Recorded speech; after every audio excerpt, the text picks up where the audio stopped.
Admirons cette vue du lac de Lugano avec l'architecture italienne de ses bourgades. L'artiste, William Bartlett, a représenté la vie endormie des bords du lac et la petite ville au second plan. Les bateliers transportent quelques passagers, quelques marchandises. Des femmes sont occupées à ravauder des filets sur le rivage, une autre débarque. Un peu plus loin, une barque vient d'accoster. Nul ne semble accorder d'attention au paysage. Celui-ci ne se déploie que pour nous, qui en admirons l'image. Il en va de même dans cette autre illustration de Bartlett, qui montre la ville de Bellinzone, ses églises, ses châteaux, ses remparts. À l'arrière-plan, la masse blanche des Hautes-Alpes ferme l'horizon. 3 personnages occupent le premier plan de la gravure. Les 2 soldats désœuvrés ont posé leurs fusils à terre, à côté d'une jeune femme qui s'ennuie. Ils tournent le dos au paysage, au pittoresque de la ville fortifiée, aussi bien qu'à la sauvagerie grandiose, au loin. Regardons encore cette autre image de Gabriel Lorey. Un couple de bergers est assis au soleil, dans une brèche de la paroi rocheuse formée lors du creusement d'un tunnel sur la route du Simplon.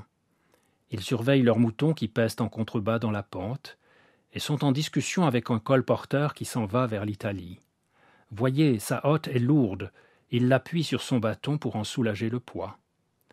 Tous 3 sont un peu des nomades, comme le muletier au fond de la galerie qui monte lentement vers le col. Quoique de façon fort différente, tous utilisent la route voulue par Napoléon et inaugurée en 1807. À tous ces personnages, qu'ils passent le col ou qu'ils se déplacent sur un versant de montagne, le segment de monde qu'ils ont là, devant leurs pieds, semble suffire.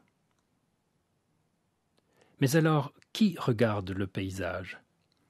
Pour qui le décor, naturel ou anthropique, est-il un paysage ? Ou encore, pour qui le monde fait-il paysage ?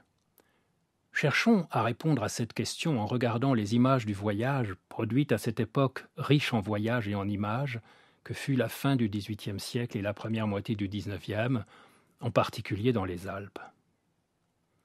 Nous pouvons zoomer sur les petites scènes que beaucoup de dessinateurs présentent. Focalisons notre attention sur cette population des images. Elle en dit plus qu'on ne croit généralement. Ces personnages nous tendent un miroir du voyage. Ils nous font connaître non seulement ce qui est vu, mais aussi les manières dont le monde est vu, à savoir comment on voit. La route du Simplon, dont le livre de Lorey constitue une célébration, est plus qu'une grande réussite du génie civil et militaire. Elle périme les anciens chemins muletiers et ouvre l'ère du franchissement commercial et touristique des cols alpins. Mais elle propose aussi des dispositifs de vision, des invitations à voir le paysage. Admirons justement cette vue de la galerie des glaciers qui offrait un panorama grandiose sur les glaciers, sur les torrents qui s'en échappaient et tombaient en cascade le long de la paroi rocheuse. 2 voyageurs se sont arrêtés pour remplir leurs yeux du paysage. L'un a posé à terre son baluchon et pointe du doigt les choses à voir. L'autre est un jeune homme, élégamment vêtu, qui voyage à la nouvelle mode, c'est-à-dire à pied, accompagné de son seul guide et allégé de la cohorte de domestiques de l'ancien Grand Tour. Le parapet de pierre, autre innovation de la route, est destiné d'abord à éviter la chute des voitures. Mais il transforme aussi la route en une sorte de terrasse, en un lieu propice à la contemplation du paysage. Les anciens chemins de montagne n'offraient ni cette précaution, ni ce dispositif. Lorsque le vieux parapet de bois vermoulu se rompait, la vision du gouffre ouvrait sur l'angoisse pure. Le dispositif de la terrasse s'avère central dans les images des voyages alpins. Examinons de près cette illustration des tableaux de la Suisse de Laborde et Zurlauben, qui montre la terrasse de M. von Zinner à Berne et la campagne au-delà du fleuve. La position dominante, l'ouverture sur l'espace déployé, tout dit les plaisirs du regard cultivés par une élite urbaine. Telle est donc la sociologie du paysage à la fin du XVIIIe siècle. Il est le fruit d'une construction esthétique propre à une catégorie socio-culturelle qui s'approprie le monde comme paysage. la statue néoclassique du jeune Éphèbe placée sur un des balustres ajoute à cette construction une profondeur historique en rapprochant la ville de Berne des villes prestigieuses de l'Italie renaissante. La terrasse peut apparaître dans des contextes inattendus. Il suffit qu'un contemplateur s'en approprie la forme.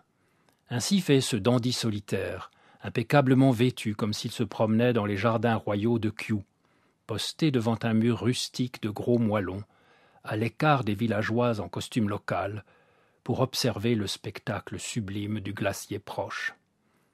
On se trouve ici à Grindelwald, célèbre village aux maisons de bois ouvragées, et le dessinateur nous fait voir assez que les habitants n'éprouvent aucun intérêt pour le paysage familier. Le même phénomène peut être observé dans cette image du port d'Ouchy qu'on trouve dans les tableaux de la Suisse. Les pêcheurs et les bateliers vaquent à leurs occupations, alors que deux couples de nobles étrangers contemplent le lac en échangeant leurs impressions. Ils appartiennent à cette classe aristocratique qui goûte les voyages et découvre la beauté des lacs alpins. Les dames ont lu La Nouvelle Héloïse, le célébrissime roman de Rousseau qui fait pleurer les âmes sensibles et dont on vient visiter les lieux de l'action situés sur les bords du Léman. « Il me fallait un lac », écrit Rousseau en parlant du cadre qu'il a voulu donner à son roman, et je finis par choisir celui autour duquel mon cœur n'a jamais cessé d'errer. Il fera de Clarens, village riverain du Léman, un paysage idéal, avant d'y placer la défaite de la Passion et la mort de son héroïne. La terrasse inscrit donc dans l'espace une intention humaine, celle de la contemplation paysagère. Toutes sortes de dispositifs s'y apparentent, et la découverte du paysage peut avoir lieu sans que cet élément architectural n'en signale ostensiblement la place et l'occasion, comme au Montanvert, lieu de la plus célèbre terrasse d'Europe qui donnait sur la mer de glace. Dans le dessin d'Albanise Beaumont, qui nous fait voir la perte du Rhône, non loin de Genève, si l'on fait abstraction du non-regard de la paysanne qui passe sur le chemin à gauche, deux intentions différentes sont représentées. D'une part, le regard du couple de riches voyageurs admirant la beauté de ce lieu où le fleuve aux eaux lourdes s'enfonce dans un étroit goulet. Ils se tiennent à distance prudente, plongés dans un étonnement où le plaisir est mêlé de crainte. D'autre part, le regard des deux hommes dont l'un descend une très longue échelle que l'autre assure. Ils veulent sonder le gouffre, observer de près le phénomène de cette masse d'eau avalée par la terre. Regard curieux, dynamique, soucieux de comprendre la formation des phénomènes naturels. Ce regard-là compose le paysage sur le mode d'une autre relation, aussi ancienne et aussi importante que la contemplation esthétique, mais moins caractérisée socialement. C'est le regard du curieux et du savant qui fait du paysage un ensemble d'indices permettant de reconstituer la genèse des sites et des reliefs. Au début du XVIIIe siècle, le savant Johann Jakob Scheuchzer a été l'un des pionniers de cette attitude. À la fin du siècle, c'est Horace Bénédict de Saussure qui en représente la figure majeure. Pour le savant, le paysage ne s'épuise pas dans ses apparences, mais il permet au contraire de reconstruire des mouvements, des énergies, le passé et le devenir de la terre, comme Saussure a tenté de le montrer à propos des rochers du Nant d'Arpenat dont nous voyons la représentation faite par Bourrit. Dans l'histoire des voyages alpins, les glaciers ont été constamment l'objet de ce questionnement scientifique. Voici le glacier du Rhône dans le livre de Gruner sur les glaciaires de la Suisse paru en 1760. Ou encore la source du Rhône chez Laborde, image intensément dramatique, où les masses nuageuses semblent menacer les voyageurs autant que les glaces. Dans cette vision lumineuse d'Albanise Beaumont se compose une toute autre image.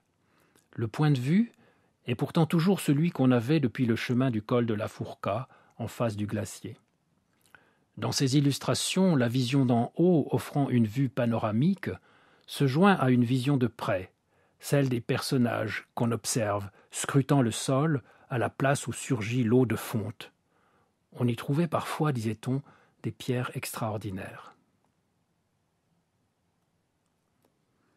Concluons sur une dernière image, où deux voyageurs savants, minuscules devant l'immensité du glacier de Grindelwald, en admirent la beauté, alors qu'une jeune paysanne passe auprès d'eux, lente, portant sur sa tête une corbeille, vue de profil dans un mouvement de frise à l'antique.